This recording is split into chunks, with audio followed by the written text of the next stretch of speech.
cuarta y definitiva sesión, última sesión de este que ha resultado muy contentos, tercer seminario de seguridad jurídica y función notarial. Muy contentos porque hemos tenido una nutrida participación, hoy tenemos menos que las anteriores, que las condiciones climáticas quizá no nos favorecen, pero eso no quiere decir que no tengamos las mismas ganas y el mismo entusiasmo y que no hayamos armado un cuarto panel de excelencia.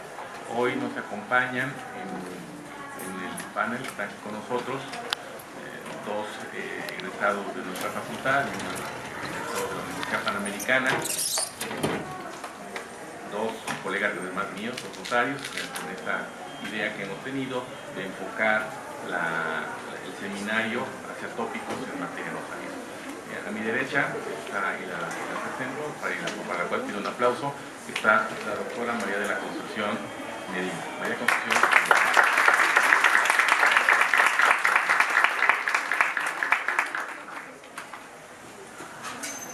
Nos acompaña también un querido amigo, experto con enorme carrera, no solo notarial, sino en el tema institucional de las relaciones gremiales, expresidente de nuestro colegio local y también expresidente de hoy nuestro colegio nacional, el notario número 69 del Distrito Federal, don Heriberto Castillo Villanueva.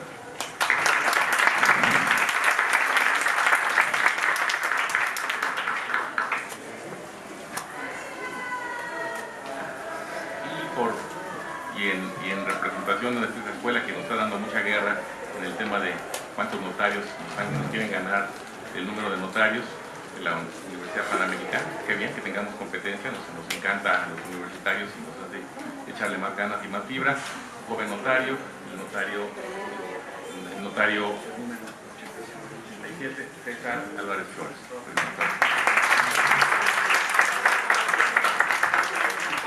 Y sin más preámbulo, le vamos a dar el uso de la palabra a la doctora Medina.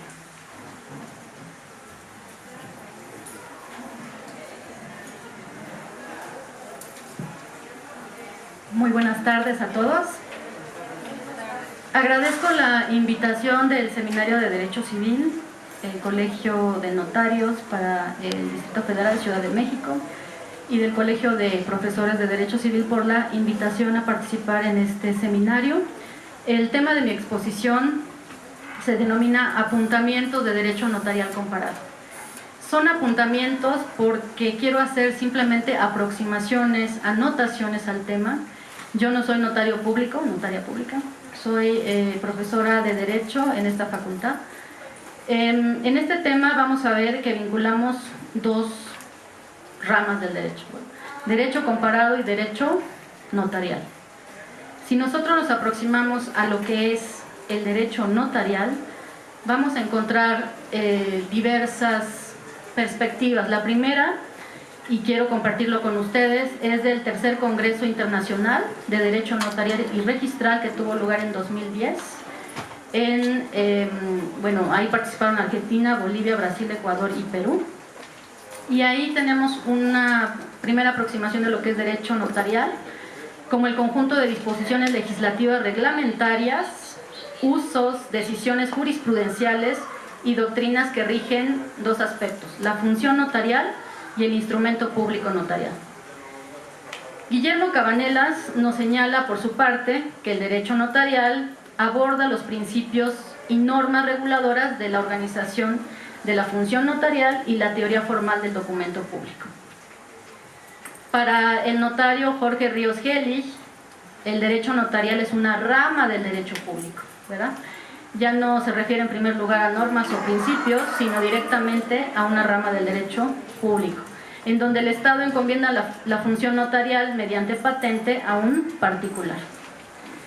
Si nosotros nos quedamos con esta última definición, vamos a realizar una primera reflexión. Querrá decir entonces que en derecho mexicano el derecho notarial está conformado como rama del derecho público, al parecer, ¿no? Sin embargo, no todos comparten esta perspectiva. Si nosotros el derecho comparado pensamos en lo que establece el derecho colombiano, vamos a ver que en el derecho colombiano el derecho notarial está ubicado como una rama de derecho privado. Y en el apartado de derecho público tenemos el derecho inmobiliario registral. Entonces no todo es uniforme, hay aproximaciones diferentes acerca de lo que es el derecho notarial. Para el notario español Alberto de Velasco, él señala que el derecho notarial y en realidad el notariado es una institución tanto de derecho público como de derecho privado. Institución de derecho público en tanto delegado del Estado para investir de fe a los actos de los particulares es precisamente esa institución del notariado. Y como derecho privado rige los intereses particulares para dirigir sus negocios jurídicos y encuadrarlos en un marco jurídico adecuado. Entonces, de acuerdo a lo que establece este notario, califica al notario como un funcionario público porque realiza una función pública y profesional del derecho. Y señala que no pueden estar separados estos dos caracteres. Si nosotros recordamos las lecciones del jus filósofo Eduardo García Maínez, cuando señalaba cómo está conformada la jurisprudencia, nos referimos a dos disciplinas, las fundamentales y las auxiliares. Nos atreveríamos a decir que dentro de las disciplinas fundamentales, dentro de la sistemática jurídica, ahí podría estar el derecho notarial. En las disciplinas auxiliares tenemos el derecho comparado, ¿verdad?, en donde se van a establecer cuáles son las semejanzas y diferencias de diversos sistemas jurídicos para saber cómo mejorar ese sistema. Entonces resulta que el derecho notarial va a tener entonces relación con diversos derechos. Aquí nada más ustedes pueden observar algunos de ellos, que es el derecho registral, el civil, el constitucional, electoral, cooperativo, tributario, urbanístico. Este se refiere al aspecto de la regulación de construcciones urbanas. Derecho bancario, agrario, procesal civil, mercantil, el derecho que tiene que ver la regulación de los intereses de los menores, el derecho administrativo, laboral, concursal, aduanero, industrial, y yo creo que los colegas que nos acompañan en este panel a lo mejor van a referir otros derechos que aquí no he mencionado. Aquí tenemos que detenernos para constatar tres hechos innegables. Número uno, existe una función pública notarial. El notario realiza un servicio público, sin embargo, este servicio público no está encuadrado dentro de lo que es el derecho administrativo. El acto notarial no es estrictamente un acto administrativo. La otra aproximación es que existe el instrumento público y dentro de la evolución histórica de lo que es el derecho notarial, pues nos van a referir los doctrinarios que en el siglo XIII ahí ya se podría considerar que hay un documento público autorizado por notario y es un instrumento público. Y el tercer punto, que existe una legislación notarial, o sea, hay una normatividad que regula la función y los instrumentos públicos notariales. Aquí entonces vamos a señalar que hay dos columnas de lo que es el derecho notarial. Por una parte el notario y por otra parte el instrumento público. Ustedes seguramente han escuchado este lema que señala a notaría abierta, juzgado cerrado, ¿verdad? Esta frase se atribuye a Joaquín Costa. Ustedes también han tenido seguramente alguna aproximación a la lectura de la Biblia. Ustedes podrán pensar, bueno, ¿qué tiene que ver la Biblia en esto? Podríamos decir, ¿podemos identificar algún personaje que tenga esa función como la que conocemos del notario actualmente? Pues vamos a ver, ¿no? Aquí lo que le quiero hacer referencia a ustedes es que en el Génesis, en el capítulo 23, hace referencia a la tumba de Abraham y Sara.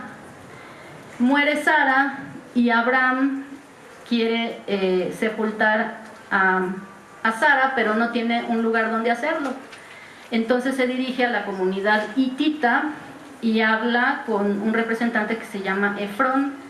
Y Efrón le dice a Abraham: Señor mío, escúchame, 400 monedas de plata por un terreno, ¿no sería lo justo para ambos? Pues bien, sepulta a tu difunta aquí.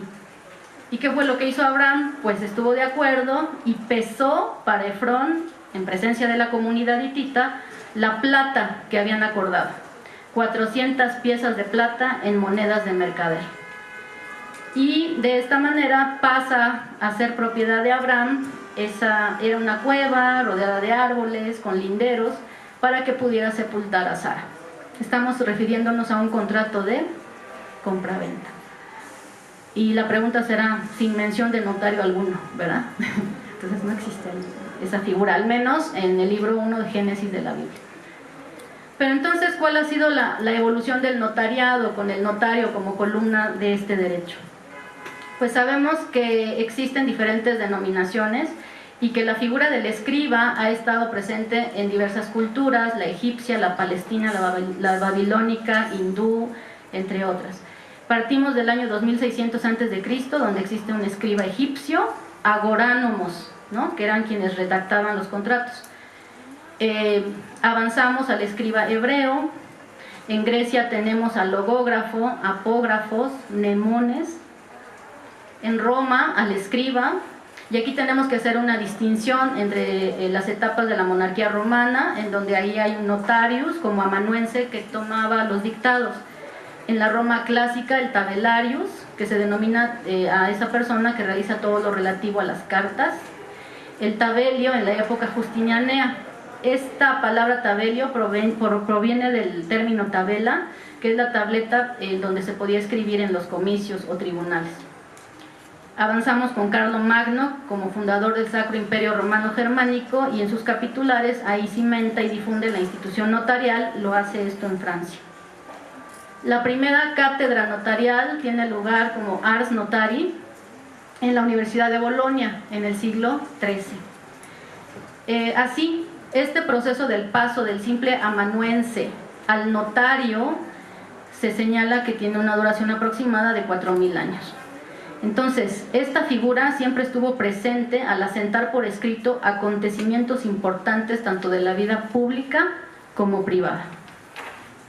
Y en materia de derecho notarial se dice que este derecho nace propiamente en 1548. Bueno, incluso Pablo VI se había referido a los notarios en 1965, cuando señala que ellos tienen una cualidad que constituye el culto a la verdad. En este sentido, para Francesco Carneluti, el notario tiene que interpretar, traducir la realidad social al campo del derecho. Notario, como lo conocemos actualmente, y si hemos hojeado la ley del notariado para el Distrito Federal, hoy Ciudad de México, el artículo 42 nos va a señalar que el notario es el profesional del derecho investido de fe pública. La fe pública es veracidad, confianza, autoridad legítima o atribuida a los notarios, pero no nada más a ellos, también gozan de esto los secretarios judiciales, escribanos, agentes de cambio y bolsa, cónsules y otros. En este sentido, esa fe pública es acerca de actos, hechos y contratos realizados o producidos en presencia de los notarios y que se tienen por auténticos y con fuerza probatoria, mientras no se demuestre su falsedad. De ahí el latinismo nihil prius fide, nada antes que la fe. En este sentido, los fines específicos de la función notarial, y aquí nos vinculamos con el tema de este seminario, es la seguridad. La seguridad al asignar certeza al documento, a esa permanencia, utilizar procedimientos para hacer de este documento indeleble, y al valor que agrega eficacia al producir este documento efectos jurídicos. Sabemos que la seguridad jurídica es un fin primordial e inmediato del derecho. La voluntad de las partes que acuden al notario se armoniza con la norma jurídica, y aquí, para hacer esa armonización, se requiere al notario. Sin embargo, pues se dice que el notariado al que pertenece el sistema jurídico mexicano es el notariado latino, por esas raíces romanas, ¿verdad? Romano-germanas. Sin embargo, no todos están de acuerdo y señalan argumentaciones en contra del notariado latino, y dicen que desde el punto de vista económico representa un simple trámite lento y caro que debe desregularse, y que tiene un nivel desastroso en materia de efectividad, ¿no?, debido al tipo de registro del cual dispone. Pero también está la otra argumentación que señalan objeciones a estas calificaciones contra el notariado latino. Y señalan, un momento, no debe confundirse el coste estrictamente notarial con las tasas e impuestos que los notarios reciben como agentes de retención. Y por otra parte, el coste del arancel notarial es mucho más inferior a los reales costes y daños sociales y económicos que se evitan por la intervención del notario. Entonces hay que ponderar estas dos perspectivas para pues saber cuál es el peso del notariado latino en este sentido. Si nos aproximamos a las leyes del notariado en los estados, vamos a observar que existen diferentes denominaciones, desde el profesional del derecho, persona investida de fe pública, licenciado en derecho, funcionario investido de fe pública, funcionario, auxiliar de la función pública, notariado como garante institucional y notario titular de la patente. Entonces, si se dan cuenta, no hay una uniformidad en cuanto a las denominaciones del notario. Aquí tienen un desplegado de cuáles son esos estados en donde se atribuye cada denominación. Aquí nada más resaltar en el caso de la ley del notariado para el Distrito Federal o de la Ciudad de México, entre los primeros artículos van a encontrar ustedes que señala que el notariado es garante institucional. Y es hasta el artículo 42 donde señala qué es el notario. Es interesante que cuando nosotros leemos los artículos de estas leyes del notariado en los estados, hacen referencia al notariado latino, ¿no? Porque harán referencia al notariado latino. No lo hacen todas las leyes, solamente las de Durango, Distrito Federal, Nayarit, Zacatecas, por mencionarles las que tengo en cuenta, donde se resalta el marco del notariado latino. Puebla, por su parte, señala más de 20 principios del notariado, ¿no? Y ahí ustedes los pueden observar. ¿Cuál es el primero? Seguridad, ¿verdad? Seguridad. Ahora bien, el tema que estoy abordando es apuntamientos de derecho notarial comparado. Esto nos lleva al derecho comparado. Este término, utilizado desde el siglo XIX, pues tiene antecedentes en Heródoto y Aristóteles, que ya se referían a ese tema, no como lo conocemos actualmente, pero sí había principios de aproximación. La ley de las 12 tablas, cuando hacía su referencia a Grecia. La primera cátedra de Derecho Comparado fue en Francia en 1832 y el primer congreso en 1900. Para establecer derecho comparado tenemos que tener dos sistemas jurídicos. Por sistema jurídico vamos a considerar ese conjunto de normas e instituciones que integran el derecho positivo y que rige a una determinada colectividad, esto a grandes rasgos. El autor René David manifestaba que cuando un sistema jurídico desborda sus fronteras, ¿no? Cuando va más allá de sus fronteras, entonces hay una necesidad de abordar familias jurídicas. Y tenemos 5 familias jurídicas y vamos a encontrar características de acuerdo a sus antecedentes históricos, fuentes del derecho y conceptos empleados por cada familia. Tenemos la familia neorromanista, la del common law, la socialista, la religiosa y finalmente la familia híbrida o mixta. En la familia neorromanista, como ustedes pueden observar, es la más extendida y de base tiene el abordaje del derecho de la cultura romana y germana. Y aquí la mayoría de los países latinos responden a un notariado heredero del derecho romano. Entonces, en el caso de Europa, se desarrolló en un sistema basado en la fuente del derecho romano-germano. En América fue traído por los conquistadores españoles y también por la intervención de los franceses. Sin embargo, debemos observar que en América del Norte, por ejemplo en Canadá, el estado de Quebec y en Luisiana, en los Estados Unidos de América, también hay un notariado heredero del derecho romano. Entonces, el notario ha de ser jurista, el notario no es un agente económico. El notario, de acuerdo al Congreso Internacional del Notariado Latino, es un profesional del derecho encargado de una función pública. ¿En qué consiste esa función pública? En recibir, interpretar y dar forma legal a la voluntad de las partes redactando instrumentos adecuados a ese fin y confiriéndoles autenticidad. Bueno, Francisco Javier Arredondo Galván ha señalado 10 características del notario de tipo latino. La primera de ellas es que es un profesional del derecho, la segunda es un consejero jurídico que concilia a las partes, es autónomo, imparcial, da forma legal ciertos actos jurídicos, está investido de poder certificante por el Estado, controla la legalidad y garantiza la legitimidad y actúa personalmente y tiene el deber del secreto profesional, produce documentos que hacen valor de prueba plena y fuerza ejecutiva, reproduce ilimitadamente los documentos públicos y también auxilia a la autoridad. En la familia del Common Law comprende el derecho inglés y todos los sistemas basados en él. Se remonta al año 1066 en la conquista de los normandos. Aquí, este de Common Law o de la familia anglosajona ha sido elaborado por los jueces en el curso de resolver sus litigios. Sin embargo, se señala que la función del notario en Inglaterra y en los Estados Unidos está circunscripta a restringidísimos límites.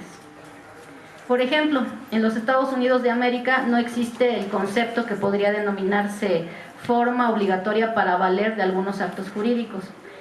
Ahí los principales actos de la vida civil y mercantil los otorgan los ciudadanos, pero con asesoría de abogados de grandes bufetes. Estos abogados de grandes bufetes, como podrían ser lawyer, attorney, barrister o solicitor, pues resulta que ese simple escrito privado que se elabora no tiene algún requisito de validez. Y es este profesional del derecho el que interviene, el barrister, lawyer, attorney, solicitor, y nunca el denominado notary public, ¿sí? Porque existe esa palabra, notary public. Este está autorizado para, en el caso, no está autorizado para dictaminar legalidad y legitimidad en contrataciones ni para litigar en la corte. Entonces, en realidad, el notary public lo único que hace es comprobar documentos y solamente los efectos jurídicos de su actuación acuerdan presunción de autenticidad. Es un requisito formal carente de toda seguridad jurídica, ¿no? Si encontramos la denominación notary public en Estados Unidos, pues es carente de toda seguridad jurídica. Y se han establecido notas comparativas entre el notario latino y el notary public, ¿no? El notario latino, el licenciado en Derecho, tiene una función pública, actividad de tiempo completo, servicio público, accede por exámenes, es experto en Derecho. En cambio, el notary public es particular, tiene un cargo temporal, realiza una actividad complementaria y lo es por designación. Puede no tener estudios jurídicos, no los tiene, o no es consejero jurídico, no redacta el documento. El notario latino responde por su impericia, es autor del documento, vive de la profesión, crea un documento público que hace prueba plena, autentica hechos. En cambio, el notary public no es responsable, no es autor del documento, no vive de la profesión, crea un documento privado que no hace prueba plena, no autentica hechos en general. Eso es por la familia anglosajona. Ahora bien, en la familia socialista se señala que esta familia aparece con la Revolución Rusa de 1917, se refiere a una transformación de la sociedad donde los bienes de producción se colectivizan, desapareciendo en cierta manera la propiedad privada y con un predominio del derecho público sobre el privado. Este sistema podemos pensar en relación con el notariado, que hace referencia al notariado estatal. Su funcionamiento se basa en el control estatal de las relaciones entre particulares y esa negación del derecho de propiedad justifica la estatización notarial. De ahí que en este sistema los notarios en funciones lo hagan solo de consultoría o de jurisdicción voluntaria. La familia religiosa es la que se refiere al derecho musulmán y hace referencia a lo que se refiere, no se separa lo que los romanos denominan ius, el derecho secularizado, y el fas, normas de origen religioso. Y basta un ejemplo muy sencillo: si ustedes van a la embajada de Arabia Saudita y solicitan una constitución, ¿qué creen que les van a dar? El Corán, ¿verdad? Es un ejemplo. La quinta familia, la familia híbrida o mixta, bueno, pues como su nombre lo indica, va a tener características de esas dos o más familias, ¿no? Y hay ejemplos, el de Israel, Japón, Sudáfrica, Filipinas y la India. Ahora me quiero referir, ya que los colegas que comparten el presidium conmigo van a hacer referencia a instituciones del notariado en México, seguramente. Yo me quiero referir al notariado en Alemania. En Alemania existen alrededor de 8.500 notarios activos. La organización del notariado en Alemania es competencia de los Länder, se llaman los estados federados. Hay 16. Nosotros tenemos 32 entidades, 32 estados. Alemania tiene 16. Están regidos por la Bundesnotarordnung, que regula los principios básicos del ejercicio de la función notarial, la Beurkundungsgesetz, donde las normas para elaboración de un documento notarial están previstas, y Gerichts- und Notarkostengesetz, que regula la retribución notarial y judicial. Sin embargo, la normatividad en los Länder se refiere a regulaciones específicas sobre la prestación de servicios notariales y directrices expedidas por los colegios de notarios, así como regulaciones de la relación entre la Administración de Justicia y cada uno de estos estados federados. Bueno, resulta que en Alemania existen 3 formas del notariado, y es muy interesante si lo pensamos comparar con el caso mexicano. El notario, que lo hace como principal ocupación, Hauptberuflichen Notar, el notario abogado, Anwaltsnotar, y el notario funcionario, Beamtennotar, ¿no? El nur notar, el que es solo notario, no realiza otra actividad más que esta, es solo notario. El Anwaltsnotario es este notario que también ejerce la ocupación de abogacía. Ambos son independientes y trabajan a su propio riesgo.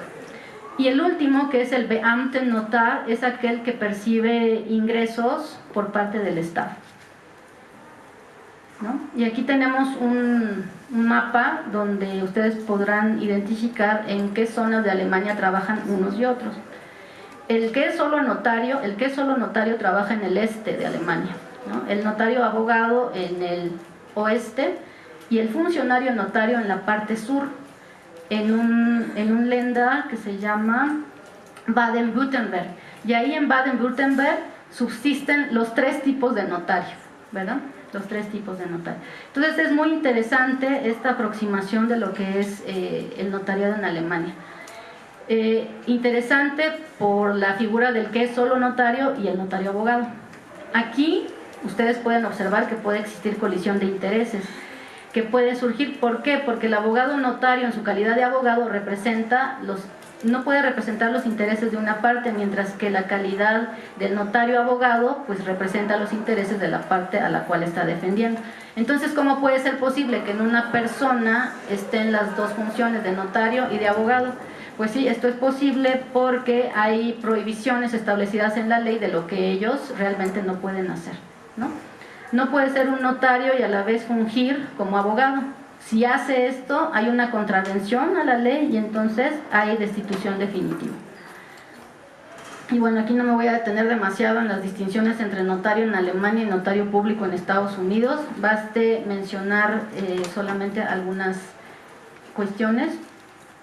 La formación de todos los tipos de notario en Alemania es jurídica y tienen una práctica como notario asesor. En cambio, el notary public en los Estados Unidos, dicen ahí que su actividad termina donde se requiere la formación jurídica, ¿sí? O sea, no necesitan tener formación jurídica.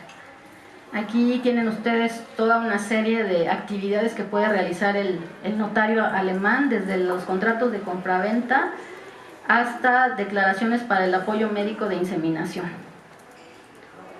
Los principios del notariado en Alemania son independencia, porque el notario es titular de un cargo público, sin embargo es independiente del Estado y ejerce su profesión en nombre propio y en responsabilidad propia. Es imparcial, no va a representar los intereses de algún mandante. Tiene fe pública, asienta en sus instrumentos públicos eficacia jurídica y de ahí que goce también de la confianza. Y el notario y sus colaboradores están obligados al sigilo, por eso existe un principio de confiabilidad. ¿Cuánto gana un notario alemán? Bueno, ese es un aproximado, mensualmente 4.560 euros, que son aproximadamente 91.202 pesos. A lo mejor los colegas de la mesa después nos podrán hacer el comparativo con cuánto gana un notario en México. Bueno, aquí hay un ejemplo de una compra de una vivienda con valor de 160.000 euros.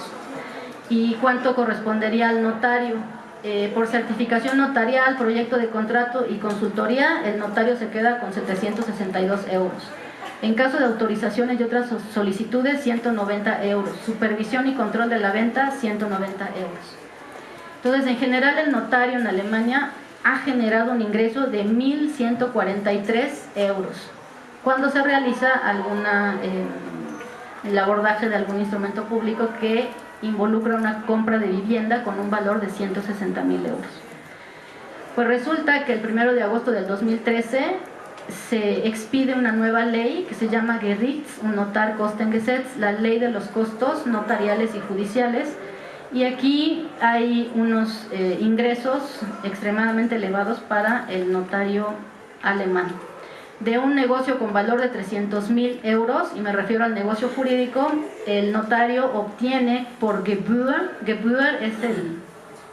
es la retribución que recibe el notario, él va a ganar 1.270 euros. Bueno, ¿cómo hacen efectiva su actividad estos notarios? Bueno, existe a nivel Unión Europea una conferencia de notarios, y el objetivo es fomentar y desarrollar la actividad notarial de tipo latino en el marco europeo. Y lo hacen con el apoyo de la Unión Internacional del Notariado Latino, que seguramente ya escucharon ustedes de ella en las sesiones anteriores, ¿no? Señalan que esta es una red mundial con una ambición común. ¿Cuál es la ambición común? Estar al servicio de una sociedad más justa, más humana y más armoniosa. Bueno, esa unión internacional ha señalado una serie de principios del sistema notariado latino, y volvemos con el primero, que es: un notario es un profesional del derecho, la función notarial es función pública, se extiende a todas las actividades jurídicas no contenciosas, elabora documentos notariales que son autorizados, y el notario debe actuar en todo momento conforme a la ley, interpretando la voluntad de las partes. Bueno, ahora trascendemos al notariado en la Unión Europea, ¿verdad? ¿Cómo es la actividad notarial a nivel Unión Europea? Por supuesto que hablar del notariado de la Unión Europea, pues parece como si hubiera uniformidad de esta figura, y no es así. No hay una uniformidad. Ahorita vamos a ver por qué. A este nivel, ¿qué se entiende por notariado? ¿Qué regiones de Europa conocen del todo el notariado? Ustedes aquí pueden observar los países que pertenecen a la Unión Europea. ¿Qué ocurre con Inglaterra? Pues está así como subrayado, ¿no? En veremos. ¿A qué se refiere eso? Bueno, si ustedes recuerdan, hubo un Brexit que se llevó a cabo el 23 de junio del 2016, un referéndum para saber si la Gran Bretaña, bueno, en este caso, perdón, Gran Bretaña, seguiría formando parte de la Unión Europea o no. Y resulta que los votos del 51.9% dijeron que abandonarían la Unión Europea. O sea, el margen fue mínimo, ¿verdad? El proceso para lograr este abandono de la Unión Europea dura aproximadamente 2 años. Si esto ocurrió en el 2016, estaríamos pensando que si todo avanza bien, en el 2018 ya estaría fuera completamente la Gran Bretaña. Bueno, ¿cómo es el mapa de sistemas jurídicos en la actual Unión Europea? Y aquí nos basamos en el autor Herter, en donde reconoce 4 grandes regiones. En el Common Law, donde está Inglaterra, Escocia e Irlanda, aquí no tiene lugar el notariado latino, con las características que lo hemos señalado, ¿no? Falta el instrumento público como característico de este notariado. También tenemos en segunda región, ámbito del Código de Napoleón, en donde se trata también de la orientación al Código Civil francés en Francia, Bélgica y Luxemburgo, ¿verdad? También hay otros estados que han creado su derecho civil orientado a ese Código de Napoleón, que es Italia, Portugal, España, y resulta que también Holanda. Y después de la Segunda Guerra Mundial se encuentra Polonia, Rumania y la entonces Checoslovaquia. En la región de habla alemana también se le conoce como modelo central europeo. A su vez tiene 3 matices: el de Austria, con el Austria Bürgerliches Gesetzbuch, que es el Código Civil austriaco, que rigió en la región del Imperio Habsburgo y que ahora lo integra Eslovenia, Eslovaquia, República Checa y parte de Hungría. Por su parte, Alemania, con el Bürgerliches Gesetzbuch, el Código Civil alemán, y que este modelo lo adoptó también Grecia. Y debido a la expansión territorial de Alemania antes de la Segunda Guerra Mundial, tuvieron vigencia modificaciones del derecho civil alemán en los estados bálticos. Y finalmente el Zivilgesetzbuch de Suiza desarrolló su propio código civil. Entonces, como ustedes observan, no hay unidad, no hay uniformidad en el notariado que tiene lugar en la Unión Europea. Ahora, de la revisión de cuestiones de notariado en la Unión Europea, solamente quiero resaltar algún aspecto en estos países que ustedes tienen a la vista. Alemania, ya dijimos que junto al modelo general de notario como principal actividad se encuentra el notario abogado porque ejerce la abogacía. En Bélgica los notarios son nombrados por decreto real una vez que hayan absuelto un estudio jurídico de 5 años, más 1 año de notariado, 3 años de práctica, su examen. El ministro de Justicia elige a los 3 mejores candidatos para que al final la decisión quede en el monarca. En Inglaterra tienen un campo de actividad distinto al de los alemanes, ¿verdad? Puesto que son competentes para la autenticación de documentos, pero en atención a relaciones negociales con el extranjero. ¿Qué quiere decir eso? Que los notarios hablan varios idiomas y conocen el derecho extranjero. Lo mismo ocurre en Italia. Los notarios tienen que hablar diferentes idiomas y conocer el derecho extranjero.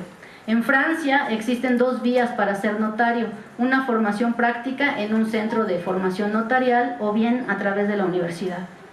En Italia el concurso para ser notario es sumamente difícil, de manera que la mayoría de los candidatos, de manera paralela a la práctica, tienen que tomar cursos repetitorios en escuelas notariales y estos cursos son muy caros. En Letonia, la práctica para ser notario tiene un significado distinto que el de Alemania. ¿Por qué? Porque la formación de notario en Letonia es vista como un trabajo normal. ¿Cómo es esto? Que el aspirante ya gana suficiente dinero como para independizarse de otro tipo de fuentes financieras y tiene ya casi los mismos derechos y obligaciones que un jurista. En Luxemburgo, el número de notarios está fijado legalmente en 36. Y cuando hay algún lugar libre, y decimos libre porque la edad máxima legal para ejercer es de 72 años, el nuevo notario es nombrado por el duque. En Holanda, para ser notario se requiere haber cursado la especialidad de Derecho Notarial en la universidad. Después de absolver una formación de 6 años con un notario, después de este tiempo se es oficialmente candidato a notario y puede llegar a ser nombrado por la reina, ¿no? O sea, son bastantes años. En Austria, el nombramiento como notario se realiza a través del ministro de Justicia. Generalmente, cuando tiene lugar por primera vez, resulta que el interesado ya en promedio tiene 41 años. En Polonia, un notario es competente para atender a 30,000 personas. Entonces, pues no hay muchos candidatos. En Suecia, el responsable de la formación de notario es el presidente del tribunal. En Suiza, la competencia del notariado recae en los cantones, lo cual en la conformación del notariado pues se hace de manera muy diferenciada. En España se requiere presentar oposiciones. A diferencia de la preparación para el servicio de juez o ministerio público, para ser notario solamente se requiere de un repetitorium en Madrid. El número de notarios está restringido a un notario por cada 15,000 habitantes, ¿no? En la Unión Europea existe un código europeo de la profesión notarial y esta deontología notarial contiene los siguientes aspectos. Describe la lealtad e integridad moral del notario, se formulan principios de imparcialidad e independencia, se aborda la función de confianza del notario y se obliga al sigilo y reserva, obliga al notario a actualizar permanentemente sus conocimientos. Se aclara al notario que la propaganda individual solo está permitida si al mismo tiempo está permitida en el país de procedencia y destino. Se regula la firma del notario en instrumentos con su nombre, denominación de la profesión y sede. Para Schippel, un autor europeo, él ha considerado que este código tiende a estandarizar el derecho profesional notarial a nivel de organizaciones profesionales. Es decir, el código establece los estándares mínimos. Finalmente, quiero referirme a los desafíos del notariado. Pues en toda esta revisión e investigación en torno al derecho notarial y un poco aproximaciones de derecho comparado, he visto como desafíos los siguientes. El primero, burocratización de la función notarial. Y se señala que puede presentarse en dos aspectos. El primero podría ser por adjudicación de la función notarial a funcionarios, entre comillas, no idóneos. Y el segundo, por incorporación a la función del Estado de notarios que pasan a ser presupuestados, así dice, o retribuidos por remuneración fija. El segundo desafío para el notariado, y ese es muy recurrente a nivel europeo, es que cada vez está más desarrollado la protección al consumidor. Generalmente el consumidor adquiere bienes sin tener la preparación precisa para la protección jurídica necesaria, sobre todo cuando adquiere viviendas. Y si lo hace sin la preparación previa, esto va a implicar que comprometa su panorama financiero incluso de por vida, ¿verdad? Entonces es necesaria la asesoría adecuada, puntual, y esta asesoría tiene que ofrecer seguridad jurídica, y de ahí que el notariado en Europa esté orientado como un desafío a la protección del consumidor. En Alemania hay un Ministerio de Justicia y se llama así, Ministerio de Justicia y Protección al Consumidor. El tercer desafío es el notario en la globalización. ¿Por qué razón? Porque el futuro del notario también conlleva riesgo de abusos del cargo. ¿Qué significa eso? Se señala a grandes rasgos que los notarios disponen de un cuasi monopolio, ¿verdad? Por un lado se requiere para la admisión como notario de un examen que estudiosos del derecho totalmente incapaces para nada podrían ser admitidos como notarios. Y por otro lado se requiere de una paga adecuada, ¿no? Un ámbito futuro para el notario, ya señalamos también en la era de la globalización, es la protección al consumidor. Hay un autor mexicano, Francisco Javier Arredondo Galván, señala que la función notarial en realidad no es una práctica monopólica y señala algunas razones de por qué considera que no lo es. El primero, que es un servicio público, que es de orden público, que se encomienda a particulares por el Estado mediante patentes y no constituyen monopolios, al menos en el caso de México, porque las funciones del Estado que ejerza de manera exclusiva no constituye monopolios y está consagrado en el artículo 28 constitucional. En nuestro caso no se aplica la Ley Federal de Competencia Económica y que siempre se requiere una colegiación necesaria que permita a los agremiados la libre defensa de sus intereses. Que hay numerus clausus, pero que estos numerus clausus obedecen a razón de eficacia en la prestación del servicio, que hay un arancel obligatorio, ¿verdad?, pero no para generar altos honorarios a favor de los notarios. Y finalmente que hay examen de oposición. ¿Por qué? Porque se requiere que el notario tenga la mejor calidad como persona dotada de fe pública. Entonces la conclusión que señala Arredondo Galván es que no es ardid, malintencionado del gremio impedir la entrada de nuevos competidores en el servicio, ¿verdad? Dicen que entonces la función notarial no es una práctica monopólica.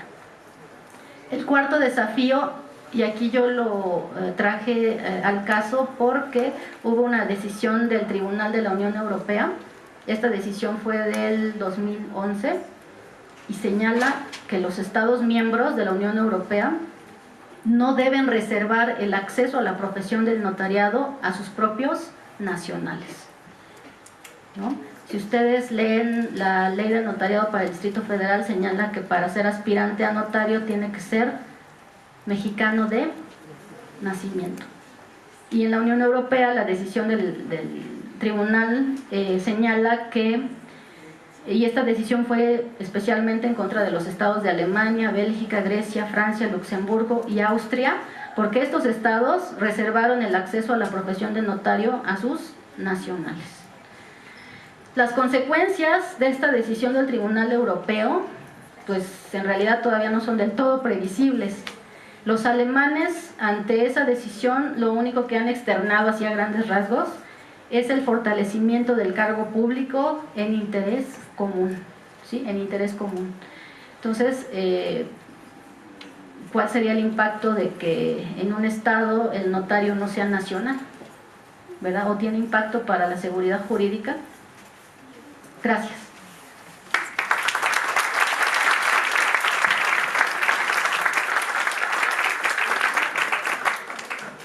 Muchas gracias a la doctora María Concepción Medina González por su exposición, y si no hubiera algún comentario, le vamos a pedir al notario César Álvarez Flores que continúe. Muchas gracias.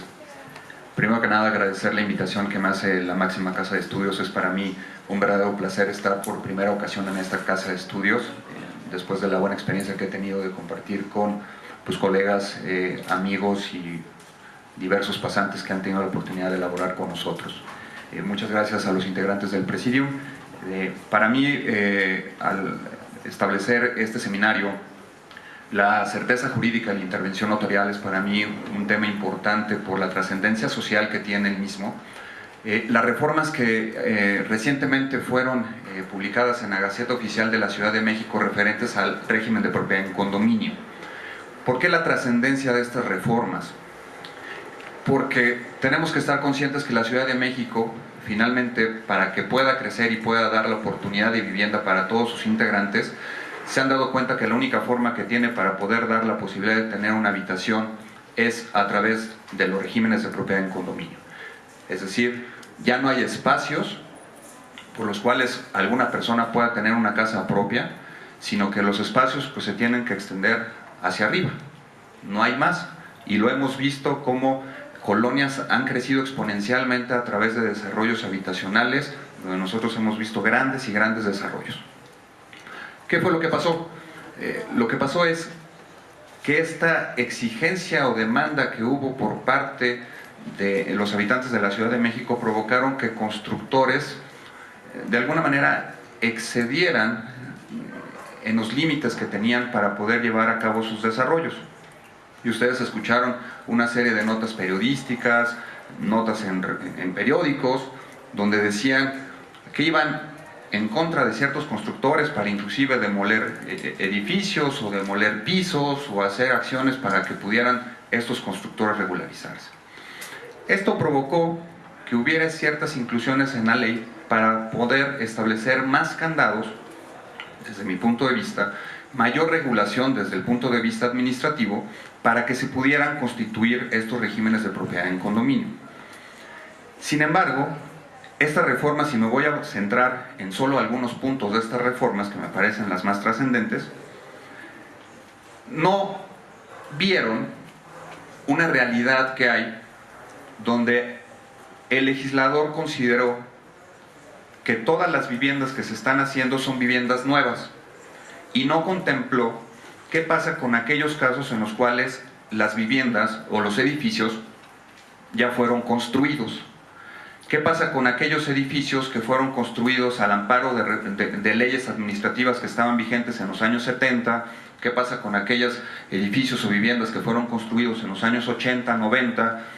O aquellas todavía que quedan vecindades que quieren optar por vivir en un régimen de propiedad en condominio. ¿Por qué digo que lo olvidó?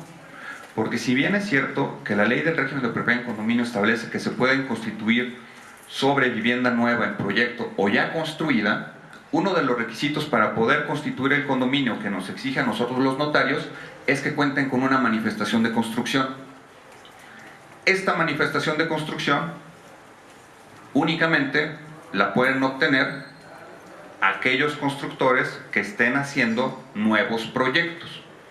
Y además establece que tiene que obtener esta manifestación con una serie de requisitos administrativos que para los que estaban construyendo no eran necesarios o no era indispensable, pero que ahora para poder hacer o constituir ese condominio nos lo está exigiendo. ¿Qué provoca esto? Provoca una inseguridad desde mi punto de vista para todos aquellos desarrolladores que ya tienen sus desarrollos terminados, por ejemplo, o aquellos que les comento ya construyeron con anterioridad y quieran ahora constituir su régimen de propiedad en condominio. No lo pueden hacer. No lo pueden hacer por la sencilla razón que la ley establece que si quieren comparecer ante un notario a constituir hoy su régimen de propiedad en condominio, tendrán que exhibir su manifestación de construcción con los requisitos administrativos que la ley prevé al día de hoy. Nosotros hemos reflexionado estas situaciones dentro del gremio y dentro de la Comisión del Condominio a la cual tengo el honor de pertenecer dentro del Colegio de Notarios, y hemos reflexionado en el sentido de decir y proponer que estas disposiciones sean interpretadas a la luz de las manifestaciones o requisitos administrativos que deban de cumplir los constructores contados a partir de la entrada en vigor de esta disposición, pero que no les sea aplicable a aquellas disposiciones cuando el constructor cumplió con sus requisitos administrativos previas a estas reformas, de tal modo que si cumplieron administrativamente con los requisitos administrativos que regían al momento de registrar sus manifestaciones o sus licencias, pues podamos tomarlas como válidas para su constitución. Pero bueno, eso está todavía por resolverse. Estamos en espera que el jefe de gobierno, con la facultad que tiene concedida para establecer el reglamento, pueda reconocer y habilitar esta situación. Un segundo punto que tiene que ver con este tema de las reformas que nos solicitan ahora para poder constituir el condominio es relacionar un certificado de zonificación. Este certificado de zonificación, finalmente, lo que viene a hacer este documento es establecer cuáles son los usos permitidos, pero principalmente los niveles permitidos en las zonas donde se esté constituyendo este régimen de propiedad en condominio. Pero este documento a veces resulta muy complejo en una sociedad mercantil, y normalmente dentro de las sociedades mercantiles se constituyen como sociedades anónimas. Bien, se constituyen como una sociedad, van a ser su constructora, supongamos que no es un gran grupo constructor, sino personas pues, que finalmente se reúnen, tienen los recursos y quieren invertir en un inmueble para hacer un edificio, pues dicen, pues para que no tengamos que rindar cuentas entre nosotros, vamos a constituir una sociedad. Constituyen esta sociedad con el fin de que la sociedad sea la que responda de las ventas, de los ingresos, de las utilidades, de las responsabilidades que puedan tener. No para que responda yo en lo personal. Ese es el sentido de constituir una sociedad. Pues indica la reforma que si un condominio es constituido por una persona moral y esta persona moral se liquida, resulta que los socios que le integran serán responsables en lo personal, y si los socios llegan a fallecer, pues serán responsables sus herederos. ¿De qué responsabilidad? Pues establece la ley de la responsabilidad de los vicios ocultos o del saneamiento en caso de evicción que pudiera suscitarse. Cuando yo veo esta disposición, pues me quedo un tanto sorprendido, la verdad, porque digo, ¿a dónde va esta disposición y hasta dónde queda mi responsabilidad como constructor?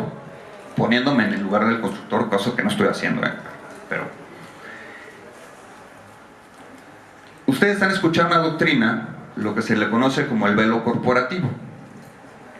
Finalmente, el velo corporativo quiere decir, en materia mercantil, me aboco a esto porque principalmente las sociedades mercantiles son las que constituyen los regímenes de propiedad en condominio, que la responsabilidad que tiene un socio o accionista de una persona moral constituida a través de una sociedad mercantil y en específico anónima, que únicamente responderá ¿con qué?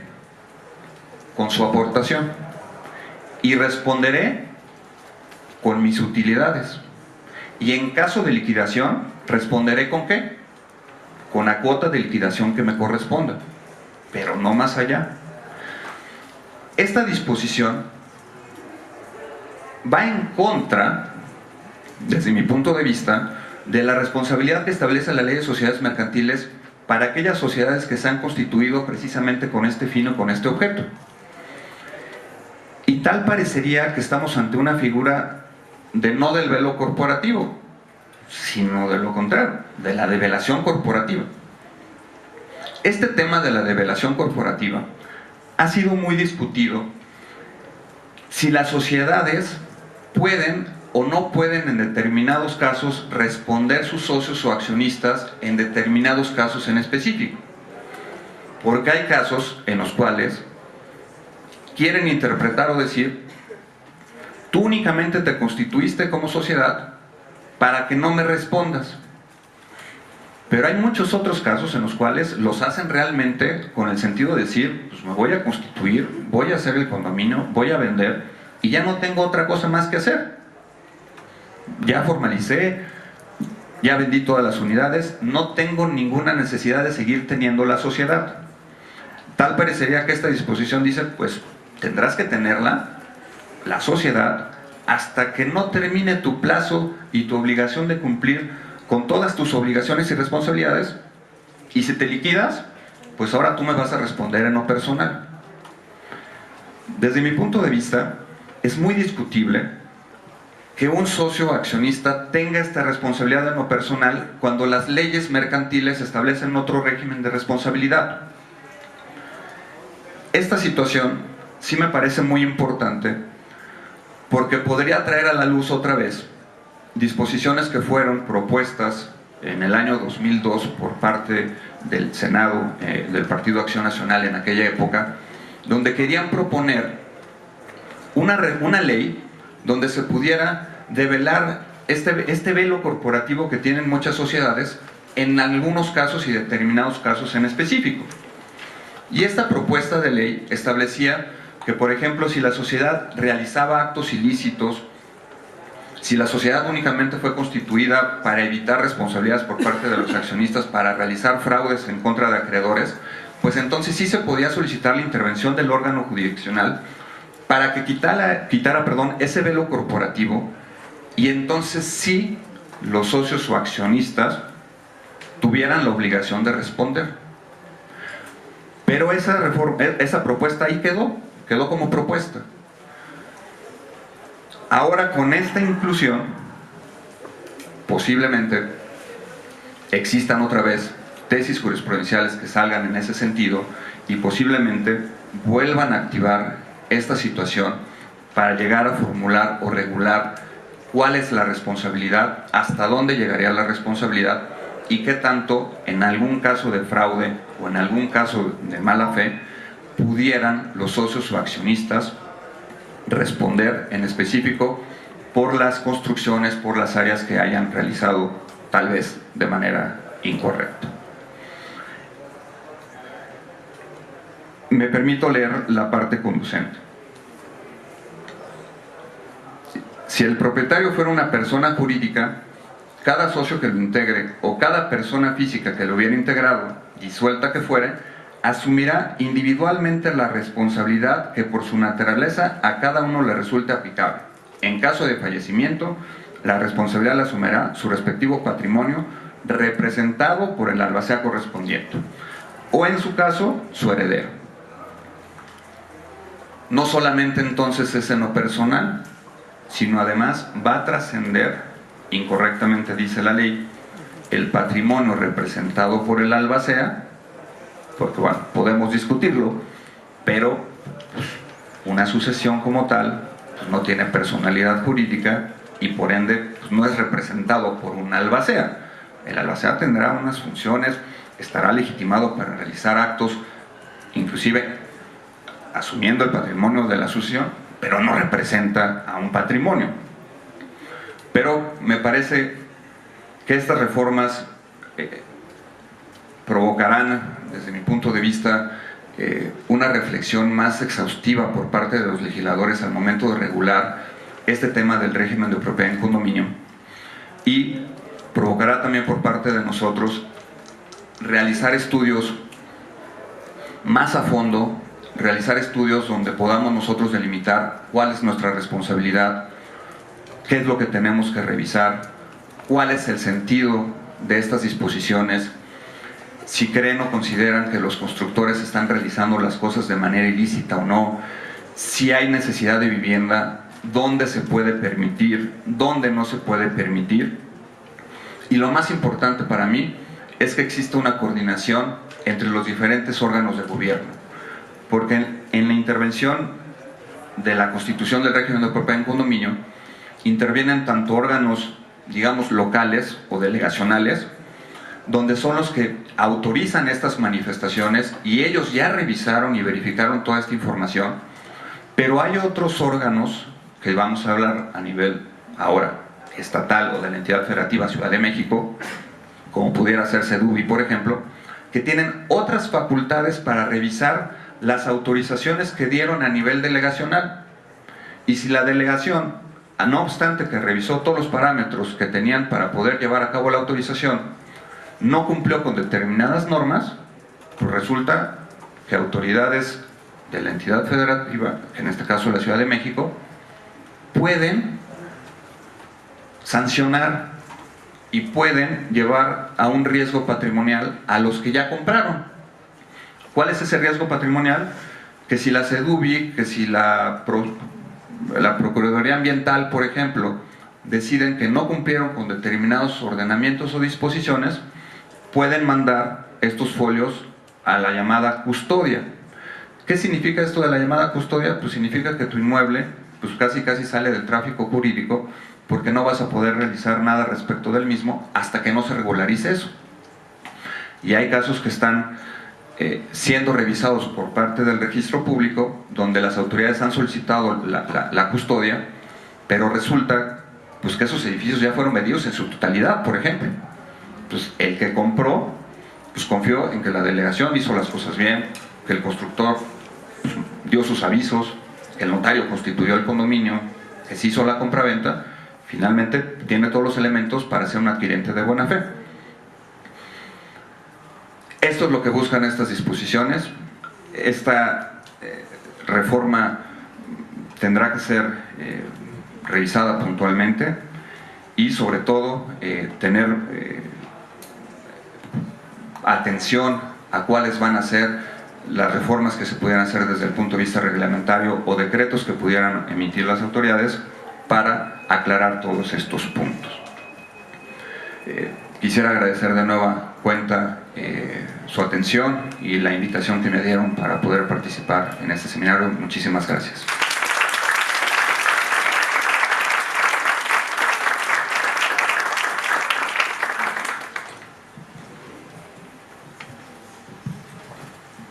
Gracias a don César Álvarez por su exposición sobre este tema de actualidad, que es el tema de condominio que estamos padeciendo en el Distrito Federal. No quisiera concluir sin hacer mención que incorporó a nuestro presidium la querida maestra María del Carmen Montoya Pérez, que es junto con el Colegio de Profesores, a la que nos ha ayudado muy participativa y ha sido muy entusiasta con este seminario.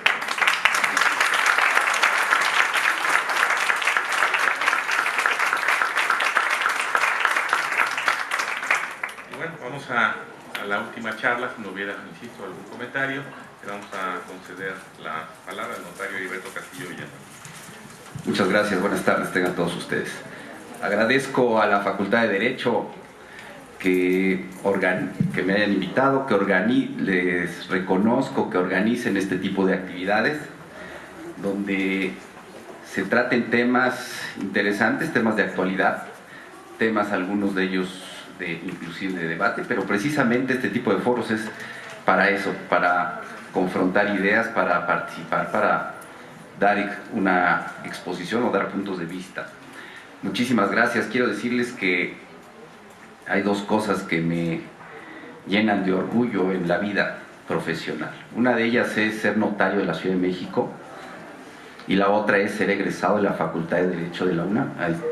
Hace 30 años estuve sentado aquí, así como están ustedes, y casualmente, al haber entrado a la Facultad de Derecho, sin tener idea de lo que era una notaría, acabé siendo notario. Empecé a trabajar cuando era estudiante en la facultad de tercer semestre. Afortunadamente, trabajé en una notaría y gracias a eso puedo ser notario sin haber tenido ningún antecedente, como seguramente es el caso de César, sin tener antecedente notarial, el caso de Gilberto, casi todos los que somos notarios, antes de ser notarios, aunque no es requisito de ley, estuvimos no menos de 10 años trabajando en una notaría para poder ser notarios, sobre todo aquí en la Ciudad de México.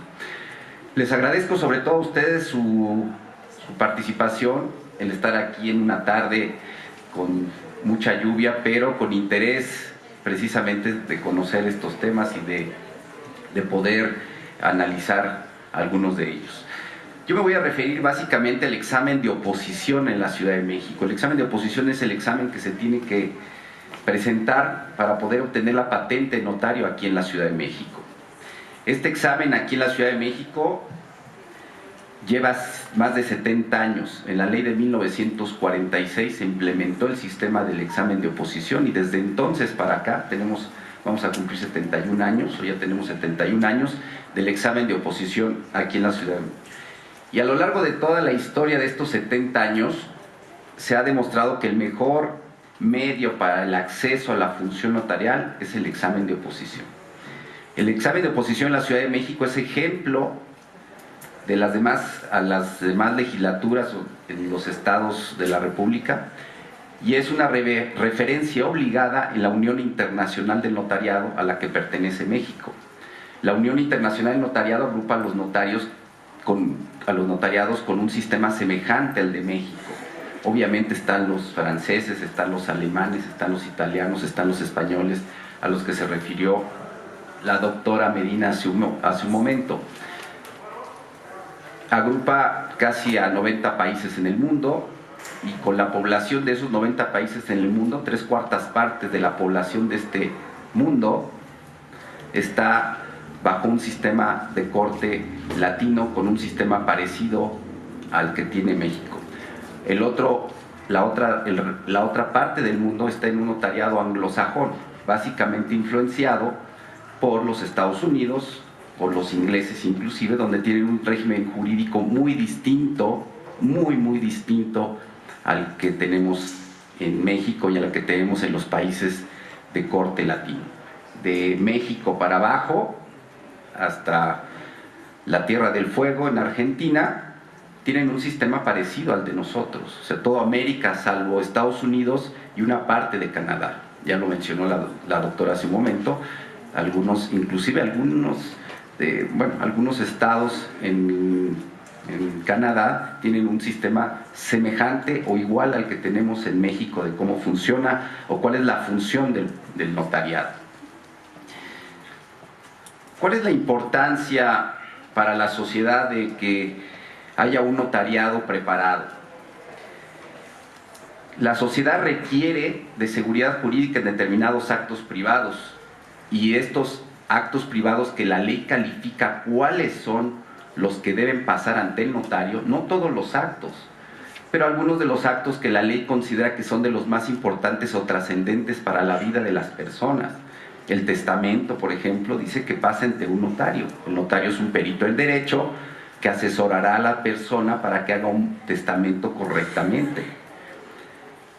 La compraventa de inmuebles y como consecuencia la donación de inmuebles, la permuta, etcétera. La constitución de personas morales de naturaleza mercantil, por ejemplo, la constitución del régimen de condominio, los poderes, etcétera, etcétera. Una serie de actos que la ley califica como importantes o trascendentes y dice que intervenga un perito en derecho en la elaboración del documento. No nada más el notario a la hora que participa pone un sello y una firma, reescucha a las personas, interpreta lo que quieren, redacta y lo plasma en un documento.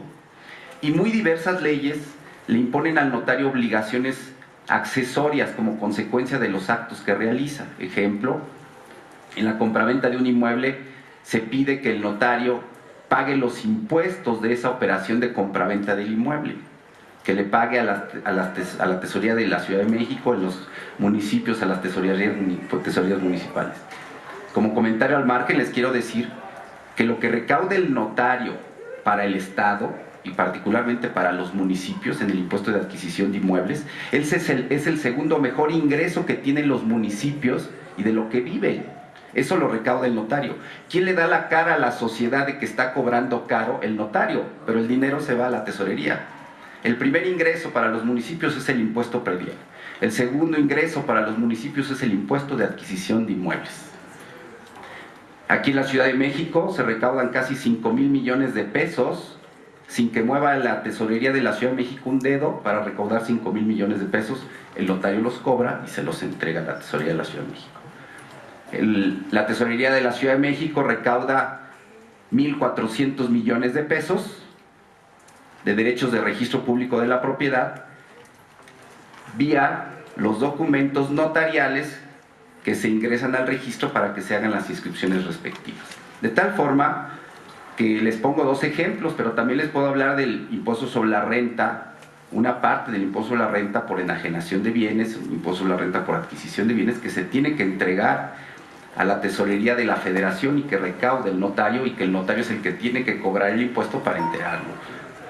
También se le impone al notario infinidad de obligaciones de avisos, por todo hay que dar avisos.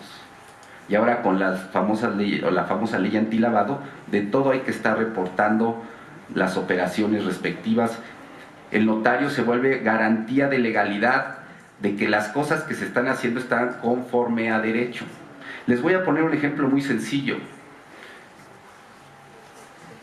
A cualquier persona, lleguen a su casa o a alguna persona que conozcan, dígale que si de la escritura de propiedad de su casa, escritura ante notario de propiedad de su casa, que tienen guardada por ahí en algún lugar importante para ellos, si tiene alguna duda de que el documento sea bueno o malo, ni por aquí les pasa que el documento pueda ser malo. Pregúntele a alguna persona que si hizo un testamento ante notario, tiene duda de que el testamento esté bien o mal hecho, ni por aquí les pasa y suponen que está bien hecho, porque en eso se traduce la intervención de notarios.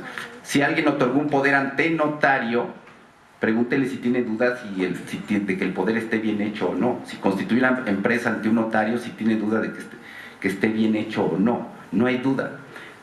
Lo comparo. Compren un coche usado. ¿No les queda la duda?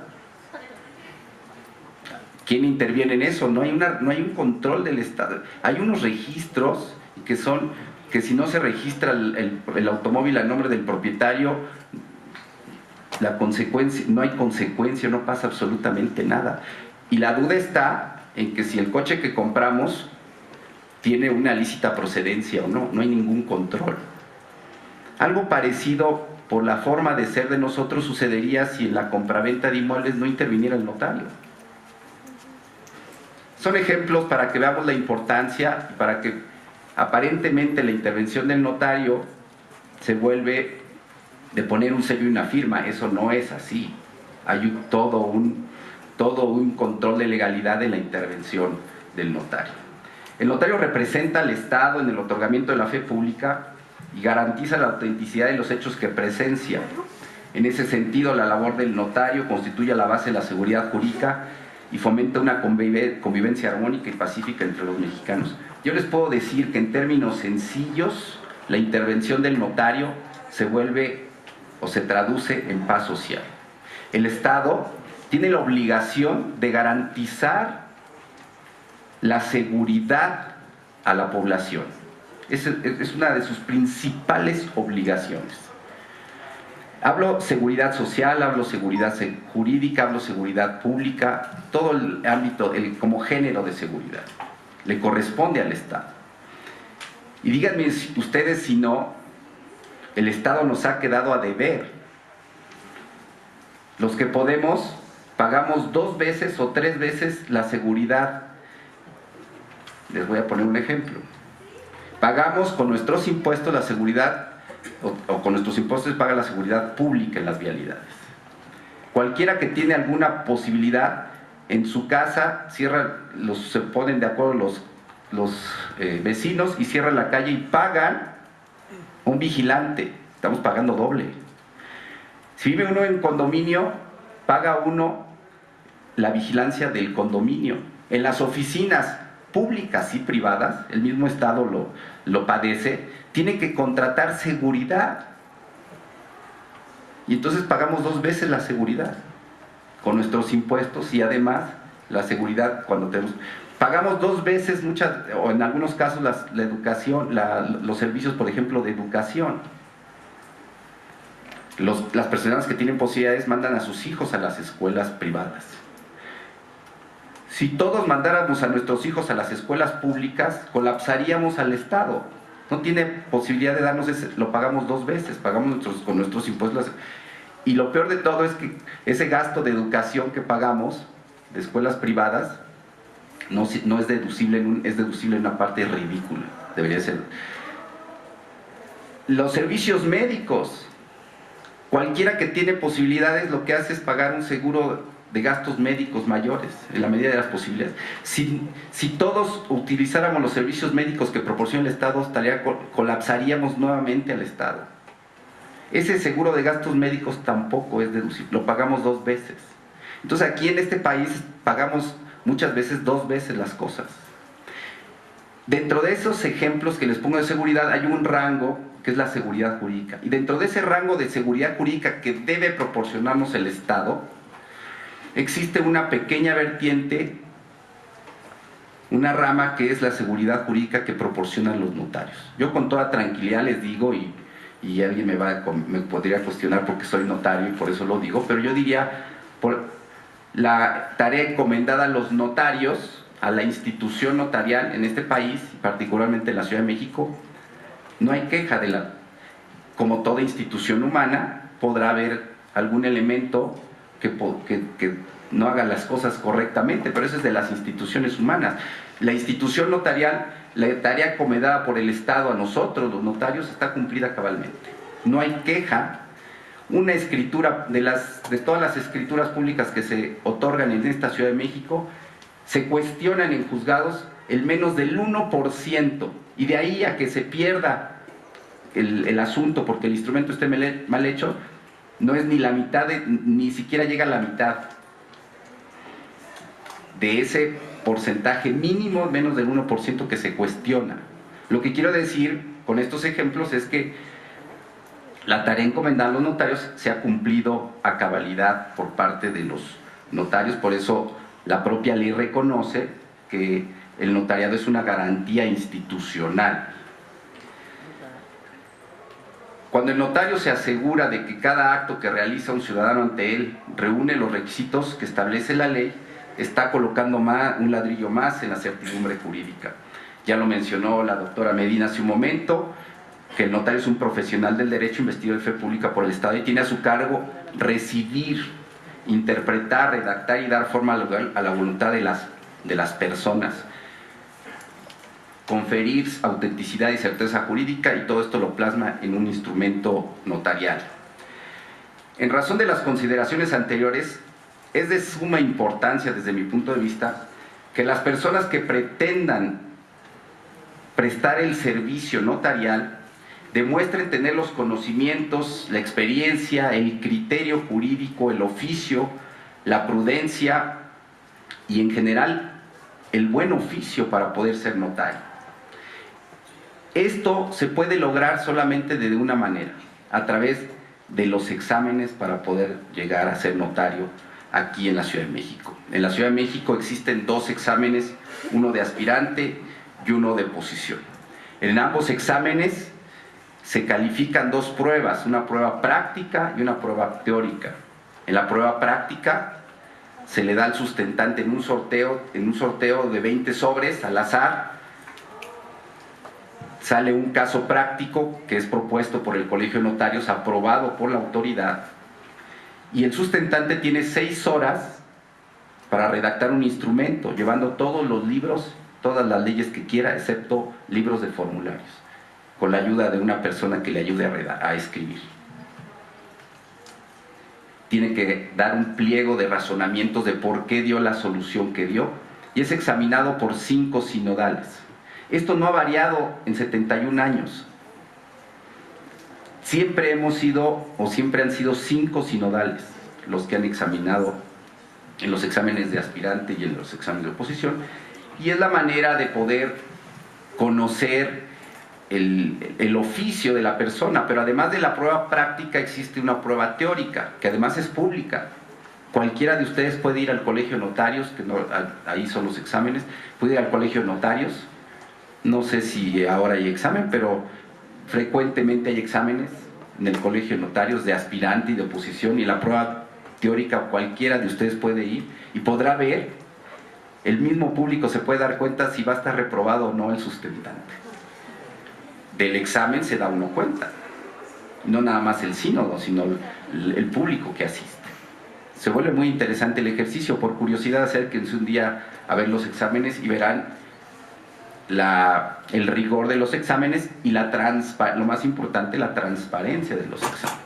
La autoridad y los órganos de gobierno de esta Ciudad de México están facultados para mandar observadores a los exámenes como público para hacer las observaciones que estimen pertinentes, no al examen como tal, sino si quisieran cuestionar algún tema de procedimiento de cómo deben de mejorarse los exámenes, y eso es válido, el mismo colegio lo propone.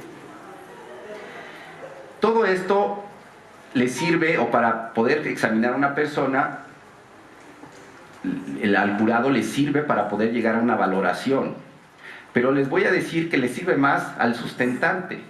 En el momento que se hace notario, toda esa experiencia, todo ese estudio lo va a aplicar en su vida ordinaria a resolver los problemas de la gente.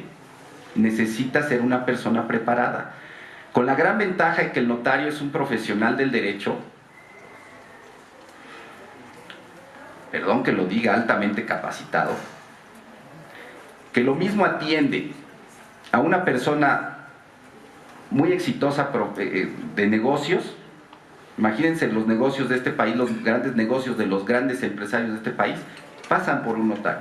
Pero lo mismo, hacemos un testamento que cobramos 400 pesos a adultos mayores a través de un programa del gobierno de la Ciudad de México, y la asesoría es del mismo notario, le está asesorando a una persona de muy escasos recursos en un programa social, que atendiendo a la hora siguiente o al día siguiente a un gran empresario que tiene el gran asunto. Eso en los grandes despachos que existen en este país, los grandes despachos de este país nada más ven los grandes asuntos, nada más. En Estados Unidos, que es un sistema totalmente distinto al mexicano, las operaciones de los testamentos, las operaciones de las compraventas de inmuebles pasan por los abogados, por los despachos. Ellos son los que cobran. Y Estados Unidos invierte una parte importantísima de su Producto Interno Bruto en resolverlos en los tribunales. Estados Unidos destina muchísimo dinero a los tribunales. Toda la gente se pelea en los tribunales. A Estados Unidos le cuesta muchísimo la impartición de justicia. El abogado redacta, hace el negocio, bueno, les ayuda a hacer el negocio, y después si se pelea, pues los defiende. No hay una prevención de los conflictos, no le existe. Se realizan los contratos, y si las partes son muy poderosas, pues cada parte contrata su despacho de abogados, y los despachos pues ahí llegan a la conclusión del contrato. Pero si las personas no tienen esas posibilidades, contratan un abogado que les ayuda, pero es un abogado que les ayuda simplemente a redactar el contrato. No hay una garantía institucional del Estado de que lo que hicieron está. Pero para contrarrestar esa diríamos probabilidad de riesgo de litigio, entonces como los gringos son muy buenos para el negocio, entonces te venden un seguro de título. Entonces te dicen, si tú estás mal, yo te vendo un seguro de título, así como cuando te enfermas te voy a vender un seguro. Entonces es el negocio de los gringos también, te vendo, compras, pero va un seguro de título. Entonces lo que te ahorraste del notario, lo pagaste en el abogado, lo pagas en un seguro de título. Si hay un conflicto y pierdes tu casa, yo te pago. Claro, las probabilidades de riesgo las aseguradoras lo tratan de minimizar, pero lo que quiero decir es que en lugar de que la garantía la dé el Estado, la garantía la dan los particulares, que además es un negocio. Probablemente ese sea lo correcto en algún momento, pero por lo pronto en México y en 3/4 partes del mundo no ha sido así.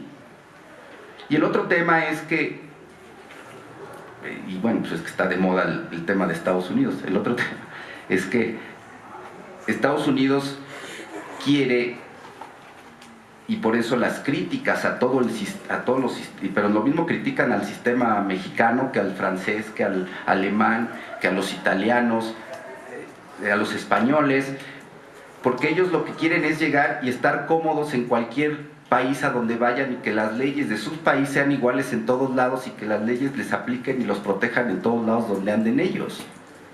Eso es lo que ellos, entonces quieren venir a México y dicen, bueno, pues entonces que el notario no, si hay un conflicto, no, yo que me paguen, entonces mejor vamos a contratar un seguro de título. Los que vienen a México a invertir pues son las grandes empresas y traen a sus despachotes que contratan otro despachote aquí en México y que se ponen de acuerdo en cómo van a regular los estatutos o el funcionamiento de su sociedad, si es que hay una sociedad de veras, si es que hay socios de veras. Y ellos tienen la posibilidad de influir mucho en la redacción de los estatutos, etcétera, etcétera. De ahí todas las reformas en materia mercantil, toda esa desregulación que se ha dado en materia mercantil, todas estas reformas a la ley de sociedades mercantiles, las últimas reformas, que son a veces no se entienden, todas no se entienden porque son ideas gringas, que se plasman en la ley de sociedades mercantiles y nos dejan ahí una incomprensión de las cosas a veces, que funciona para algunas cuestiones, sí, pero en general para nuestra forma de pensar de los mexicanos ha sido difícil. Estamos en el proceso de entender gran parte de la influencia anglosajona en nuestro régimen jurídico. Pero les decía que el Estado, para poder garantizar que una persona tenga los conocimientos, la experiencia, la práctica, lo que ha implementado son los exámenes aquí en la Ciudad de México. Les decía que en estos últimos 70 años aquí en la Ciudad de México ha habido tres leyes del notariado, una en 1946, una en 1980 y una en el año 2000. En todas se ha respetado el examen de aspirante y el examen de oposición. Se ha venido cambiando un poquito la regulación, pero yo diría simplemente se ha ajustado para perfeccionar el funcionamiento de los exámenes y obviamente para responder a los retos propios de toda la evolución de cualquier sistema. Antes se usaban las máquinas mecánicas, después las eléctricas y ahora se usan las computadoras. Para efectos de los exámenes se usa una computadora que no tiene acceso a ningún sistema externo como un USB, no tiene internet, es un procesador de textos, pero el que funciona muy bien para los sustentantes. Eso obviamente se ha venido regulando conforme pasan los tiempos. Sería ridículo y anacrónico y fuera de lugar que usáramos máquinas de escribir para que pensáramos que el sustentante no va a copiar de algún lado algo. Existen los procesadores de texto y se usan tal cual. Me voy a referir rápidamente a los requisitos para ser aspirante. Les decía, hay dos exámenes. El primer examen de aspirante no le da otro derecho a la persona más que a poder presentar un examen de oposición. No le da nada más. Pasa el examen de aspirante o reprueba. Le dan una calificación aprobatoria o una calificación reprobatoria. Si lo aprueban, simplemente aprobó, y eso le da derecho a que cuando haya un examen de oposición, todos los que sean aspirantes y quieran participar en la oposición se puedan inscribir. Si no eres aspirante, no puedes participar en la oposición. En este examen de aspirante, si la calificación es reprobatoria, si es reprobatoria por unanimidad, descansa un año. En un año no se puede volver a presentar. Si lo reprueban por mayoría, lo descansan 6 meses. Y déjenme decirles, me parece que el caso de Gilberto no, porque Gilberto es extraordinariamente brillante, no sé, el caso de César. Casi todos reprobamos los exámenes. Es lo normal, hacer varios exámenes. Y yo no lo veo mal. Yo lo vi, bueno, cuando me reprobaron, por supuesto que lo sentía muy feo, pero lo pude asimilar con los años y ahora lo veo de aquí para atrás. Fueron experiencias de vida. Yo diría una muy buena experiencia, porque a la hora que, desde las réplicas, yo sabía que iba a reprobar. Me di cuenta que estaba mal. Y después de haber estado muchos años en la notaría y de haber estudiado mucho, ir a todos los cursos y tener un desvelo importante de años, y llegar a un examen y estar reprobado. con plena conciencia. Y cuando en ese momento me descansaban 6 meses, yo pensaba en los 6 meses en los que me iba a volver a presentar, y no pasaron 6 meses, pasó año y medio. En conciencia entendí que me faltaba año y medio de estudio todavía para volver a presentar otro examen de aspirante. Por ley yo me hubiera podido presentar a los 6 meses, me esperé año y medio. Sabía, claro, el primer examen que hice lo hice a los 26 años y ya a los 27 y medio hice el de aspirante, y luego tuve la suerte de que a los 28 fui notario. Circunstancial y con mucha suerte. Sin embargo, tuve la experiencia de hacerlo. Lo digo porque parece que estamos en un gremio inaccesible. No es eso, es cosa de es trabajar en una notaría, tener la disciplina, tener el estudio, ser constante, y no importa la universidad. Está César de la UP, Gilberto de la UNAM, de la Libre hay muchos, pero lo mismo en los concursos se ven a los de la Libre igualitos, y gana el de la UP y gana el de la Libre y gana el de la UNAM, y ahí vamos, estamos parejos. Ya en ese campo de competencia, en esos niveles de competencia estamos parejos. Los últimos dos notarios de esta Ciudad de México son egresados de la Facultad de Derecho de la UNAM. La gran mayoría han sido de la UP, y hubo un tiempo en que la Libre, y antes todos éramos de la UNAM. Antes todos éramos de la UNAM. Lo que quiero decirles es, y quiero motivarlos, y quiero animarlos, y quiero decirles que esto es como cualquier profesión y que requiere una dedicación y una preparación y una especialidad. Mi consejo para ustedes como estudiantes es que deben especializarse en algo. Lo que vayan a hacer, los abogados todólogos no existen en este país, imposible.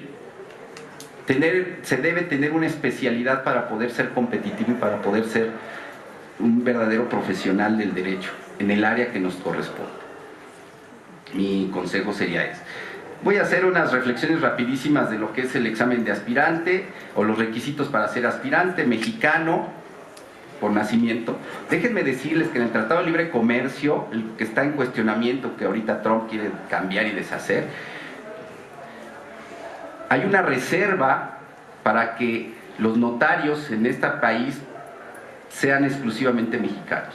Lo que querían los gringos en su momento era influir en un sistema parecido, y entonces ellos querían venir aquí a hacer o sea, decían, si viene una empresa, que venga con sus asesores, y si requiere un notario, yo traigo un notario, que allá para ser notario hacen un curso tal cual, por internet, de un día, les dan una habilitación temporal, por 3 años, 2 años, y va uno a la farmacia y va a la gasolinería, y allá hay quien pone un sello y una firma.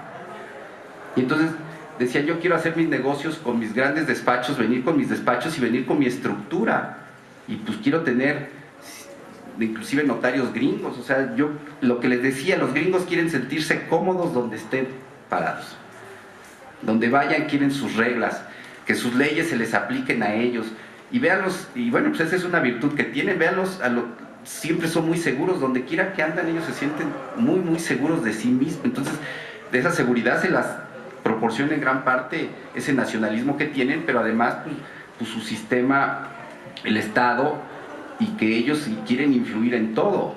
Canadá también se reservó, a ver, con mi sistema jurídico no te metas. México dijo, a ver, mi sistema jurídico es así, tu sistema jurídico. Vamos a hablar del Tratado de Libre Comercio, de otras cosas, de comercios.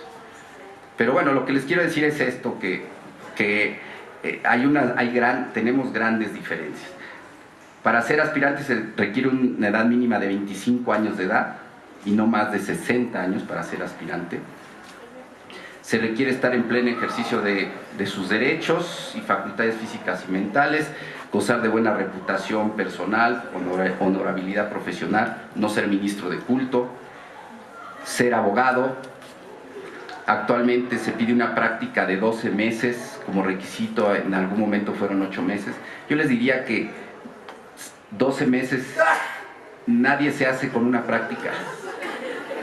Nadie se hace con una práctica. Salud.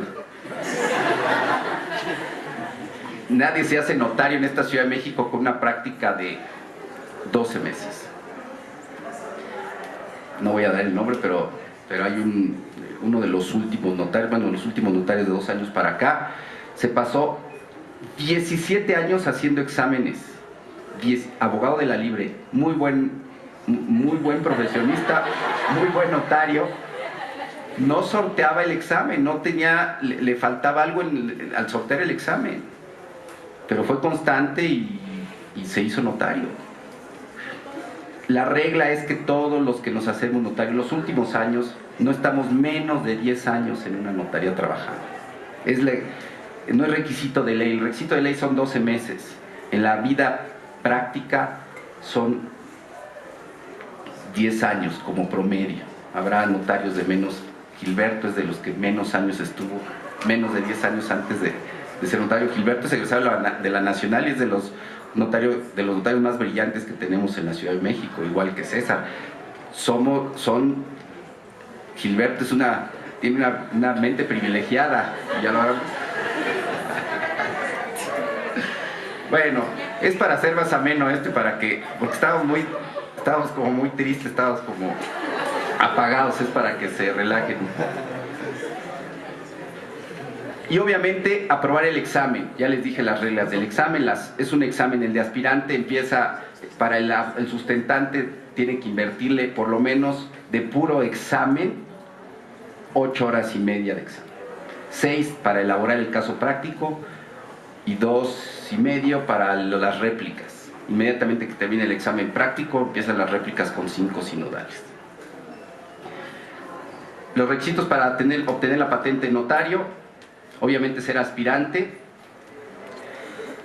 y, lo más importante, ganarles a los demás aspirantes que se presentan. En la actualidad puede haber hasta 3 notarías por examen.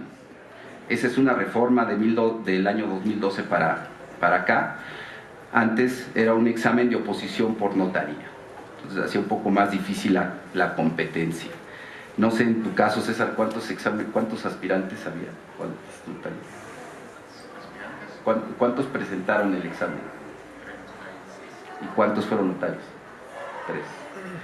De 36 hubo 3 notarios. Pero esas son las reglas, transparentes, claras, de cómo son los exámenes. Claro, hay que estudiar. No les digo que no. El jurado está integrado por 5 sinodales, 4 notarios en la actualidad y un representante del jefe de gobierno en la Ciudad de México.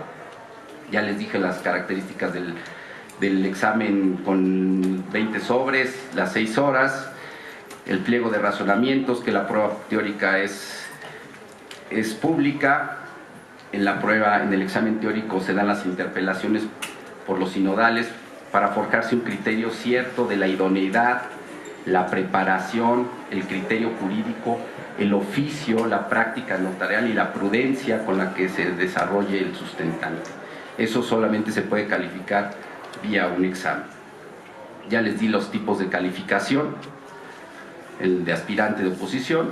Y por último, solamente quiero reiterar que a lo largo de estos 70 años, y por eso quise la reflexión del examen, se ha podido corroborar que el mejor acceso a la función notarial, por lo menos en la Ciudad de México, es el examen de oposición, con la garantía que proporciona la propia autoridad, con los órganos locales de gobierno. Me refiero a la Asamblea Legislativa, los órganos, todo el gobierno de la Ciudad de México, en las áreas que les corresponden, de poder ser observadores de los exámenes para emitir opinión respecto de su perfeccionamiento como tal. Para finalizar, quiero reiterar el agradecimiento a la Facultad de Derecho, a sus organizadores, a mis compañeros del Presidium, el ánimo que pusieron en este tipo de actividades, y agradezco y reconozco que estos foros precisamente sirven para eso, para reflexionar, para poder meditar, para poder emitir opiniones respecto de ciertos temas de interés para la comunidad universitaria, y yo agradezco de manera muy particular que se interesen por los temas notariales y que la misma Facultad de Derecho organice este tipo de actividades así como de otros tipos, otros foros en donde se pueda dilucidar y se pueda participar y se pueda opinar respecto de temas jurídicos, sobre todo para estudiantes como ustedes, que les ayuden en su formación y en su decisión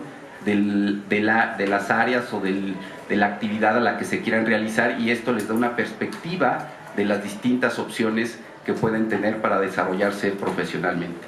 Muchísimas gracias por su atención. Buenas tardes.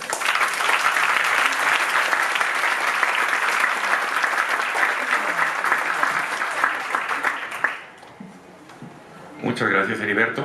A ver, hay un comentario. Buenas noches. Tengo una pregunta. Se habló de seguridad pública durante todo el seminario, pero si es cuestión del Estado otorgar seguridad pública como garantía, ¿por qué no es una cuestión gratuita el servicio notario? En la vida nada es gratuito, en términos generales. A ver, voy a poner algunos ejemplos. La inscripción en registro público se traduce también en seguridad jurídica, una fe pública registral. Se pagan derechos por la inscripción. El Servicio Exterior Mexicano hace las funciones de fedatario público, de juez del registro civil y notario de nuestros connacionales que se encuentran fuera del país. Cuando se va a solicitar el servicio, se paga. Aquí la gran diferencia es que este servicio podría prestarlo el Estado, como presta muchos servicios de seguridad, efectivamente, y cobraría por eso, y los que proporcionaran el tema de la seguridad jurídica pudieran ser funcionarios del propio Estado, y obviamente habría un pago para ellos. Sí se acabaría pagando. La gran diferencia es que se paga vía los contribuyentes y vía los ingresos que obtiene el Estado para pagar a la burocracia o a los funcionarios del gobierno que proporcionan esos servicios. Hay un déficit, no voy a decir áreas particulares, pero hay un déficit y hay un reclamo social a determinados fedatarios públicos proporcionados por el Estado. El Estado proporciona fe pública de muchas diversas maneras. Y hay algunos reclamos sociales a ciertos fedatarios públicos que son funcionarios del gobierno, y yo diría, entre otras cosas, porque son funcionarios que entran y salen sin tener una especialidad y sin tener una preparación, y a la hora que se cuestiona su intervención, se viene abajo su intervención de fedatario público por haber estado mal preparado y por haber integrado mal un expediente, por haber hecho malas cosas. Por lo que se refiere a los actos privados, porque esto se refiere a los actos privados, la ley consideró que podía delegarse en particulares, pero viene de muchos años y de siglos que se ha delegado en los particulares determinados, que dé fe pública, que es una función del Estado, para los actos que celebren los particulares.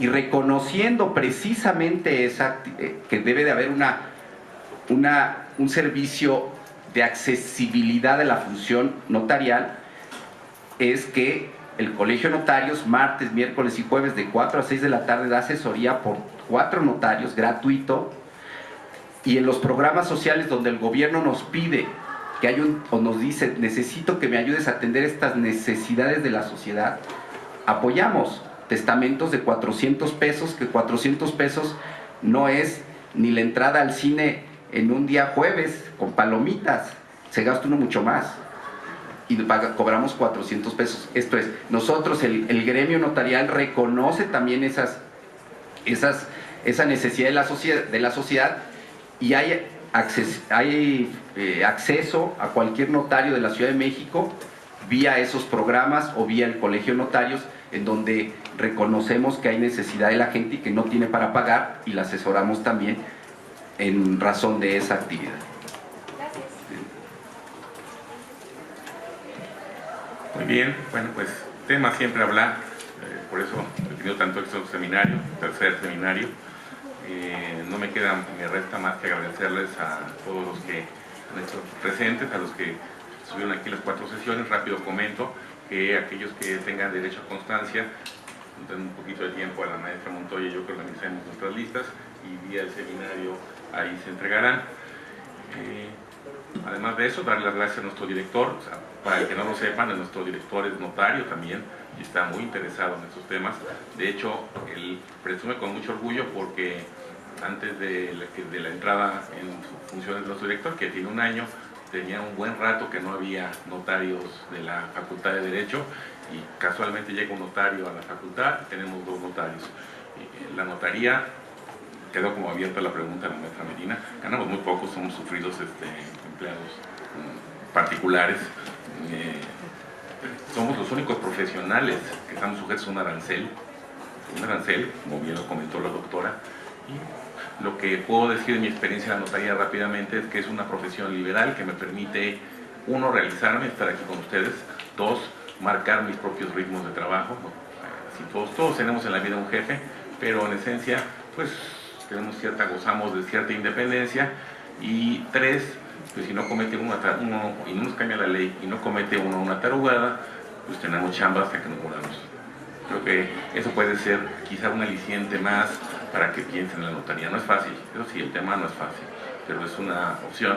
Y con ese apoyo del director y con este impulso, por eso organizamos este seminario, del cual, siendo las 19 horas, declaro formalmente terminado. Muchas gracias.